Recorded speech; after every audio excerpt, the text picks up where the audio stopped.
Assalamualaikum warahmatullahi wabarakatuh.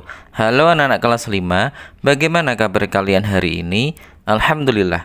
Pak Guru doakan semoga kalian dalam keadaan sehat walafiat, tetap semangat belajar, tetap menjaga kesehatan, dan tetap menjadi anak yang solih-solihah. Alhamdulillah. Pada kesempatan yang baik ini Pak Guru akan memberikan materi pembahasan soal persiapan penilaian akhir semester genap atau penilaian kenaikan kelas mata pelajaran Pendidikan Agama Islam dan Budi Pekerti kelas 5. Sebelum kita lanjutkan, marilah kita berdoa terlebih dahulu. Berdoa mulai. Bismillahirrahmanirrahim. Rabbi zidni ilma warzuqni fahma. Amin ya rabbal alamin. Bagi anak-anak yang baru bergabung di channelnya Pak Guru ini, silahkan klik subscribe dan tombol loncengnya agar kalian selalu mendapatkan video terbaru dari Pak Guru selanjutnya. Terima kasih. Anak-anak, materi yang harus disiapkan dan dipelajari agar mudah dalam mengerjakan soal penilaian akhir semester genap ini, yang pertama adalah pada pelajaran ke-6. Mari belajar Al-Quran Surah Al-Ma'un. Di dalamnya meliputi membaca Surah Al-Ma'un, menghafalkan Surah Al-Ma'un, menulis Surah Al-Ma'un, dan makna yang terkandung di dalam Surah Al-Ma'un tersebut.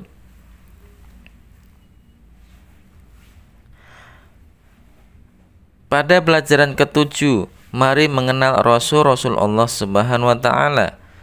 Di dalamnya meliputi makna Rasul Allah Subhanahu wa Ta'ala, tugas dan sifat Rasul Allah, Rasul Ulul Azmi, kisah keteladanan Nabi Muhammad SAW sebagai Ulul Azmi, dan sikap terpuji para Rasul dan Rasul Ulul Azmi. Kemudian pada pelajaran 8, mari hidup sederhana dan ikhlas. Di dalamnya meliputi hidup sederhana dan ikhlas beramal. Pada pelajaran 9, indahnya sholat tarawih dan tadarus Al-Quran, yaitu tentang sholat tarawih dan tadarus Al-Quran. Pada pelajaran terakhir, pelajaran ke-10, kisah teladan Luqman. Di dalamnya meliputi siapakah Luqman itu, kemudian Luqman yang banyak bersyukur, kemudian nasihat Luqman kepada anak-anaknya apa saja. Itulah beberapa materi yang harus disiapkan dan dipelajari agar anak-anak dalam mengerjakan soal penilaian akhir semester genap ini mendapatkan nilai terbaik. Amin ya rabbal alamin. Anak-anak, kita masuk ke soal pertama. Perhatikan tabel berikut. Iyyaka na'budu wa iyyaka nasta'in. Wa min syarrin naffatsati fil 'uqad. Wa la yahuddu 'ala ta'amil miskin. Wa arsal 'alaihim thayran ababil. Dari tabel ayat di atas yang termasuk dalam surah Al-Ma'un terdapat pada nomor titik-titik. Jadi pesan dari Pak Guru, kalian harus hafal surah Al-Ma'un ya, agar mudah dalam mengerjakannya. Mana yang termasuk dalam surah Al-Ma'un? Ini adalah C, ketiga, baris ketiga. Wala yahuddu 'ala ta'amil miskin. 2. Perhatikan ayat berikut. Fawailul lil musallin. Kata yang bergaris bawah memiliki hukum bacaan titik-titik. Tanwin bertemu lam, lemah tanwin bertemu lam, maka dibaca idgham bila gunah. A jawabannya. 3. Perhatikan ayat di bawah ini. Alladzina hum an sholatihim sahun. Pada ayat di atas terdapat bacaan ikhfa karena titik-titik. Mana ikhfanya, Nana? Iya, betul sekali. An sholatihim, ada nun sukun bertemu dengan huruf shad, maka dibaca ikhfa. Jawabannya adalah C. Ada nun sukun diikuti huruf shad. 4. Perhatikan tabel di bawah ini. 1. Ara'aital ladzi yukazzibu biddin. Nomor 2, fadzalikal ladzi yad'ul yatim. 3, wala yahuddu ala tu'amil miskin. 4, fawailul lil musallin. Pertanyaannya, pasangan ayat dan arti yang benar pada tabel tersebut adalah titik-titik. Nomor 1 itu pasangannya adalah B, ya, 1B. Ara'aital ladzi yukazzibu biddin. Tahukah kamu orang yang mendustakan agama? Kemudian yang kedua, fadzalikal ladzi yad'ul yatim. Maka itulah orang yang mengherdik anak yatim. Kemudian pada ayat ketiga, wala yahuddu ala tu'amil miskin, dan tidak mendorong memberi makan orang miskin. 3 berpasangan dengan D. Kemudian yang keempat, fawailul lil musallin, maka celakalah orang yang sholat. Jadi jawaban yang benar adalah 1B, 2A, 3D, 4C. 5. Perhatikan ayat berikut ini. Fawailul lil musallin. Ayat berikutnya adalah alladzina hum an sholatihim sahun. Ya, betul, jawabannya adalah B, alladzina hum an sholatihim sahun. 6. Perhatikan terjemah di bawah ini. Dan tidak mendorong memberi makan orang miskin. Terjemahan di atas adalah surah Al-Ma'un ayat ke titik-titik. Jadi kalau artinya memberi makan orang miskin, berarti ayatnya adalah wala yahuddu ala tu'amil miskin, dan tidak mendorong memberi makan orang miskin. Itu terdapat dalam surah Al-Ma'un ayat ketiga. B jawabannya. 7. Perhatikan ayat berikut ini. Wa yamna'unal ma'un. Ayat tersebut termasuk Quran surah Al-Ma'un ayat ke titik-titik. Itu ayat terakhir anak-anak. Jadi surah Al-Ma'un itu ada berapa ayat? Ada 7 ayat. Berarti jawabannya adalah D, 7. 8. Perhatikan pernyataan berikut ini. 1. Menghina anak yatim. 2. Menyantuni anak yatim. 3. Melaksanakan sholat tepat waktu. 4. Rendah hati. Dari pernyataan di atas yang sesuai dengan implementasi Quran surah Al-Ma'un ayat kedua adalah titik-titik. Ayat kedua bunyinya adalah fadzalikal ladzi yad'ul yatim. Jadi jawabannya adalah B, menyantuni anak yatim.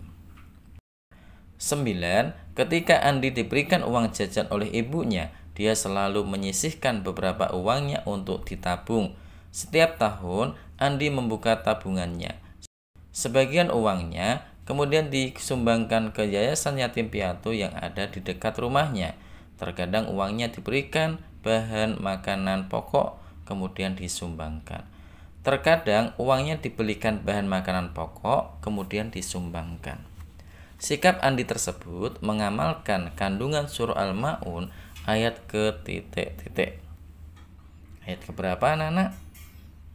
Menyumbangkan sebagian uangnya ke yayasan yatim piatu. Berarti menyantuni anak yatim. Ayat kedua. Fadzalikal ladzi yad'ul yatim. A jawabannya. 10. Fulan orang yang kaya, apapun yang dia inginkan selalu dapat dibelinya, tetapi dia tidak pernah bersedekah dan menyantuni anak yatim. Fulan tergolong orang yang titik-titik. A. Pembela agama. B. Pembela kebenaran. C. Pendusta rakyat. D. Pendusta agama. Fulan ini termasuk orang yang mendustakan agama. Jadi jawabannya adalah D, pendusta agama. Anak-anak, kita masuk ke soal nomor 11. Perhatikan ayat berikut ini. Wa yamna'unal ma'un. Isi kandungan yang sesuai dengan makna ayat tersebut adalah titik-titik. A. Menyantuni anak yatim. Tidak. B. Melaksanakan sholat di awal waktu. Tidak. C. Memberi makan orang miskin. Juga tidak. Jadi jawabannya adalah D. Memberi bantuan dan menolong orang yang membutuhkan. 12. Perhatikan ayat berikut. alladzina hum an sholatihim sahun. Arti kata yang bergaris bawah adalah titik-titik. Sahun artinya apa? B. Lalai. 13. Perhatikan pernyataan berikut ini. 1.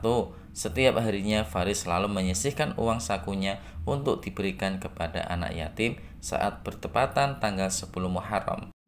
2. Setelah menerima gajian, Ahmad selalu menyisihkan uangnya untuk membeli makanan yang akan diberikan kepada fakir miskin. 3. Meskipun Rara sering memberikan bantuan kepada orang yang membutuhkan, tetapi dia tidak ingin dipandang lebih oleh orang lain. 4. Farah memilah-milah pakaian bekas layak pakai untuk disumbangkan kepada korban bencana.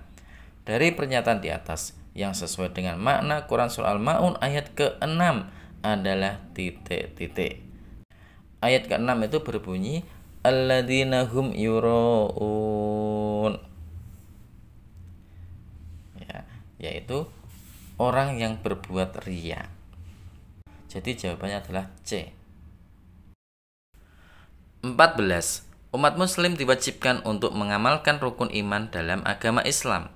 Salah satunya adalah percaya kepada Nabi dan Rasul Allah Subhanahu wa taala. Percaya kepada Nabi dan Rasul merupakan percaya kepada Nabi dan Rasul Allah merupakan rukun iman ke titik-titik. Jadi iman kepada para nabi, para rasul itu rukun iman yang keberapa, anak-anak? 1. Iman kepada Allah. 2. Iman kepada para malaikat. 3. Iman kepada kitab-kitab Allah. 4. Iman kepada rasul-rasul Allah. Jadi jawabannya adalah B. 4. 15. Pada dasarnya, jumlah nabi dan rasul yang wajib diketahui oleh setiap muslim adalah 25. Akan tetapi, ada nabi atau rasul yang mendapatkan gelar ulul azmi karena memiliki ketabahan yang luar biasa dibandingkan dengan rasul yang lain. Ada berapakah nabi atau rasul yang mendapatkan gelar ulul azmi itu? Ya, 1, 2, 3, 4, atau 5? Jawabannya adalah D. 5, ya, yang disingkat NIMIM. Nuh, Ibrahim, Musa, Isa, dan Nabi Muhammad SAW. Jadi mereka berlima mendapatkan gelar ulul azmi. 16. Perhatikan nama-nama nabi berikut: Harun, Idris, Nuh, Sulaiman, Soleh, Ibrahim, Lut, Ismail, Musa, Yakub.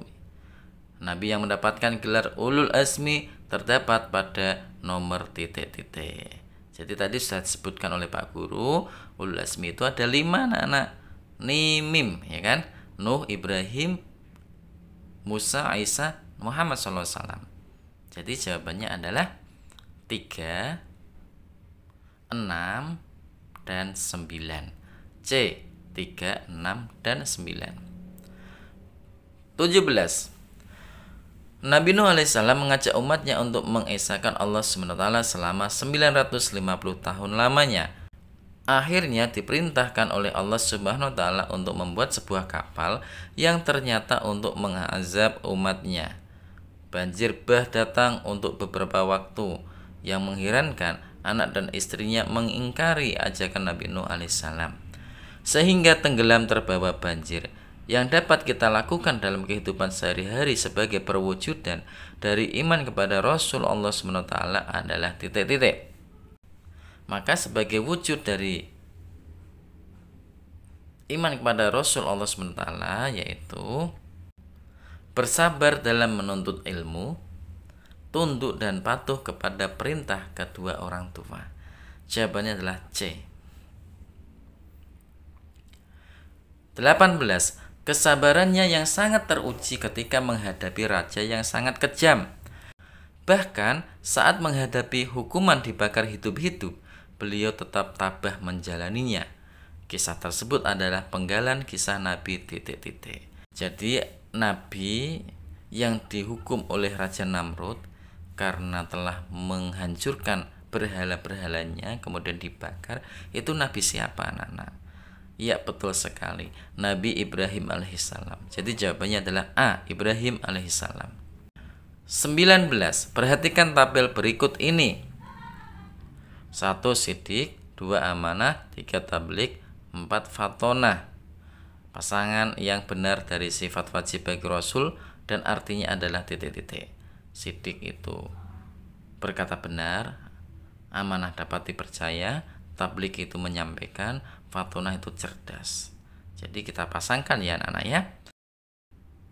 Jadi jawaban yang benar adalah C. 1, B, 2, A, 3, D, 4, C. 20. Sejak usia muda, Nabi Muhammad SAW terkenal jujur, tabah, sabar, bertanggung jawab, dan pekerja keras, sehingga diberi julukan Al-Amin. Setelah diangkat menjadi Rasul, beliau tak henti-hentinya berdakwah, mengajak umat manusia menyembah Allah Subhanahu wa taala dan meninggalkan kemusyrikan, yaitu penyembahan terhadap berhala, dalam menyiarkan agama Islam. Dari narasi di atas, sikap terpuji dari Nabi Muhammad SAW yang bisa kita teladani adalah titik-titik. A. Pemaaf, B. Jujur, C. Dermawan, D. Kreatif. Jawabannya adalah B. Jujur. 21. Perhatikan pernyataan berikut. 1. Teguh dan sabar dalam belajar. 2. Mengeluh ketika mendapatkan cobaan dari Allah. 3. Selalu bersikap jujur dalam hal apapun. 4. Mengeluh ketika diperintah oleh orang tua. Dari pernyataan di atas yang mencerminkan sikap beriman kepada Rasul Ulul Azmi adalah titik-titik. Jawabannya adalah 1 dan 3. Teguh dan sabar dalam belajar. Kemudian selalu bersikap jujur dalam hal apapun. B. Jawabannya 1 dan 3. 22. Membantu orang tua membersihkan rumah tanpa syarat seperti meminta uang jajan lebih. Dari kutipan teks di atas termasuk contoh perilaku titik-titik. Perilaku apa anak-anak? A, B, C, atau D? Ya. Anak tersebut membersihkan rumah, ya, membantu orang tuanya tanpa meminta uang jajan lebih, ya, tidak ada syaratnya, tidak pamrih gitu kan. Berarti apa? Jawabannya adalah D. Ikhlas beramal. 23. Berbuat yang benar artinya perbuatan yang sesuai dengan perintah agama. Terlebih lagi dalam hal beramal. Tentunya dalam setiap kita beramal harus disertai dengan rasa ikhlas tanpa pamrih, supaya apa yang kita amalkan diterima oleh Allah Subhanahu wa taala. Dari deskripsi di atas, manfaat sikap ikhlas beramal dalam kehidupan sehari-hari adalah titik-titik. A. Dijauhi teman, B. Sumber rezeki semakin besar, C. Membuat orang tua marah, D. Membuat kita menjadi miskin. Ya, manfaat dari sikap beramal. Jawaban yang benar adalah B. Sumber rezeki semakin besar. 24. Sebagai seorang muslim, kita dianjurkan untuk selalu menolong orang lain yang sedang kesusahan. Terlebih lagi jika kita mempunyai kemampuan, walaupun tidak ada orang yang melihat saat kita membantu orang lain. Dari deskripsi di atas, perilaku terpuji yang bisa kita terapkan dalam kehidupan sehari-hari adalah titik-titik. A. Membantu tanpa pamrih, B. Memberi bantuan kepada orang lain yang sudah mampu, C. Menolong orang dengan mengharapkan imbalan, D. Bersedekah ketika ada yang melihat. Berarti jawabannya adalah A. Membantu tanpa pamrih.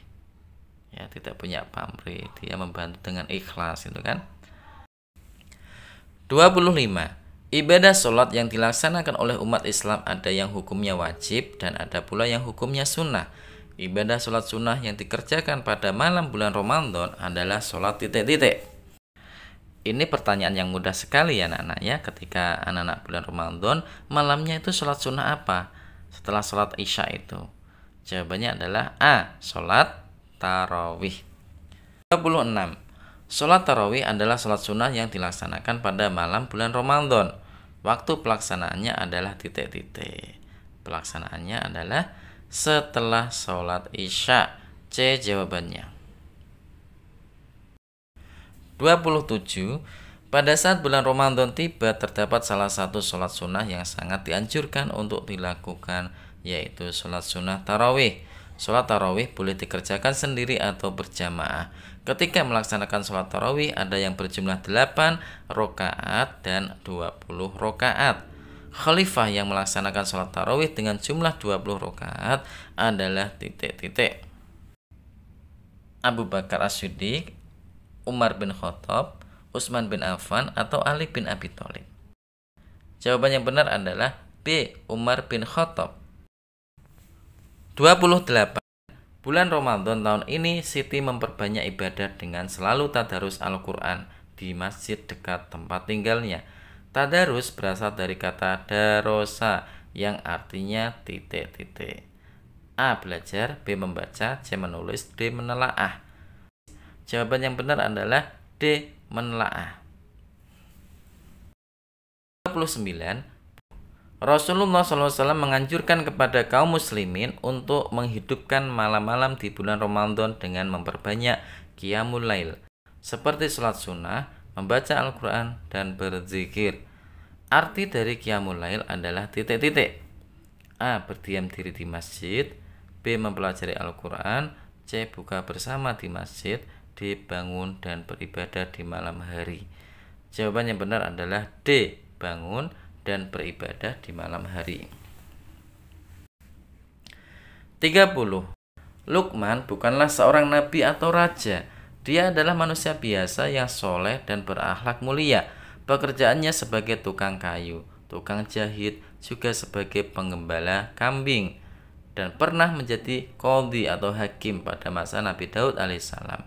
Kisah Luqman dijelaskan dalam Al-Quran surah titik-titik. Surah apa anak? Surah Luqman. A jawabannya. 31. Kisah Luqman diceritakan dalam Al-Quran karena nasihat-nasihatnya yang bijaksana. Oleh karena itu ia diberi gelar titik-titik. A. Al-Amin, B. As-Siddiq, C. Al-Faruq, D. Al-Hakim. Al-Amin itu gelarnya Nabi Muhammad. As-Siddiq itu gelarnya sahabat Nabi Muhammad, yaitu Abu Bakar. Kemudian Al-Faruq itu juga gelarnya sahabat Nabi Muhammad SAW, yaitu Sayyidina Umar. Yang benar adalah D. Al-Hakim. Luqman Hakim itu gelar dari kisah Luqman. Anak-anak, demikianlah pembahasan tentang persiapan penilaian tengah semester genap atau penilaian kenaikan kelas mata pelajaran pendidikan agama Islam dan budi pekerti kelas 5. Mudah-mudahan anak dalam mengerjakannya dimudahkan oleh Allah, diberi kelancaran dan mendapatkan nilai terbaik. Amin ya robbal alamin. Marilah kita akhiri pembelajaran ini dengan membaca hamdalah bersama-sama. Alhamdulillahirabbil alamin. Wassalamualaikum warahmatullahi wabarakatuh.